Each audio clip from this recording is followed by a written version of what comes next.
And if you look in a dictionary of baseball right now, you're probably going to see a picture of the Japan baseball team because they are playing every facet of the baseball game the way it's supposed to be played. They built this roster to win a championship, and it all starts with Ohtani on the bump. You're going to get a front of the rotation arm. It's top of the zone fastballs. It's the split finger that runs down out of the zone. He's going to hit his spots. He sets the tone for this team. And when you start to get to their bullpen arms, you're going to start to watch the catcher here. You're going to see the catcher don't move. Defensively, they're going to make all of the plays. They're going to make the defensive plays. You're going to have to beat them. When they get into crucial situations, you're going to see they're able to get the ground ball double play.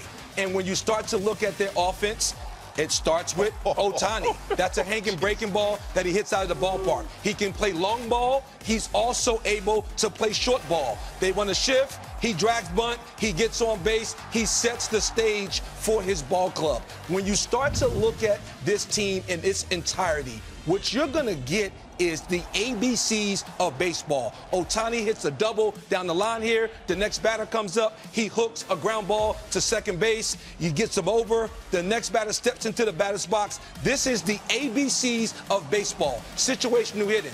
They play the game the way it's supposed to be played. And when Ohtani comes out of the game, here comes Mr. Darvish, who also can strike people out. They have pinpoint command. They catchers do a tremendous job of calling games. And again, defensively, they're going to make all the plays. When you get to the back end of this bullpen, it's power. And why is that so important? Because if they have a lead, they're striking people out. The ball is not going to get put in play.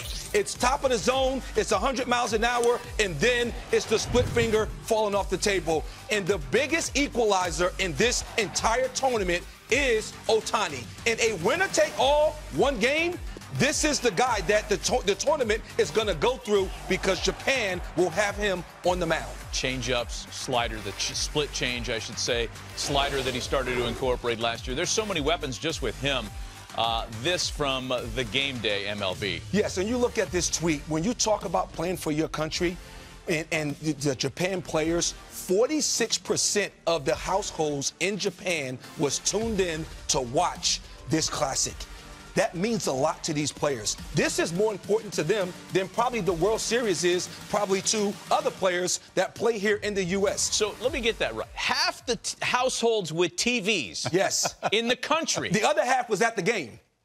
Man. The other half was in Tokyo Dome. You saw how that Tokyo Dome was. Yeah. I mean, the tweet the other half was at the game. The tweet was being cheeky, saying it was the Lars Nootbaar effect. You know, right. a lot more than that. To your point, it's vital in that country. Yes. It's much more than just a pastime. It's very important in Japan. It's extremely important. When you look at the Japan roster and them having their best players, that leaves a lot to be desired. Even when you start to look at the USA roster and nothing against the players on the roster, but until the end of time, baseball starts and ends with pitching.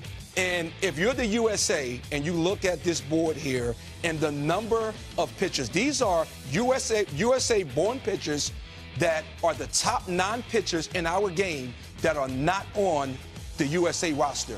Imagine having 3 or 4 of these guys. It changes the whole dynamic of how Mark DeRosa would manage that team.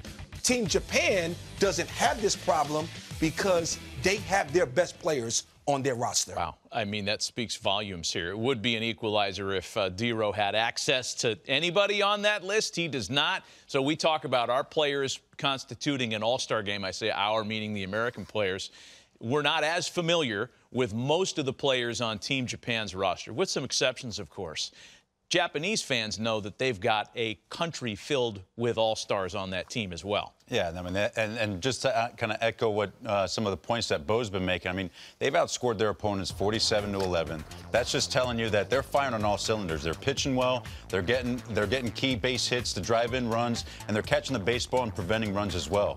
And throughout that lineup, like you said, they have all-stars throughout that lineup. Guys that can hit power, guys with speed. They're leading the entire tournament in stolen bases as well. I mean, it's a team that's firing on all cylinders. The other thing also to think about, too, is Japan, they start their spring training a couple of weeks earlier than than we do here in the States.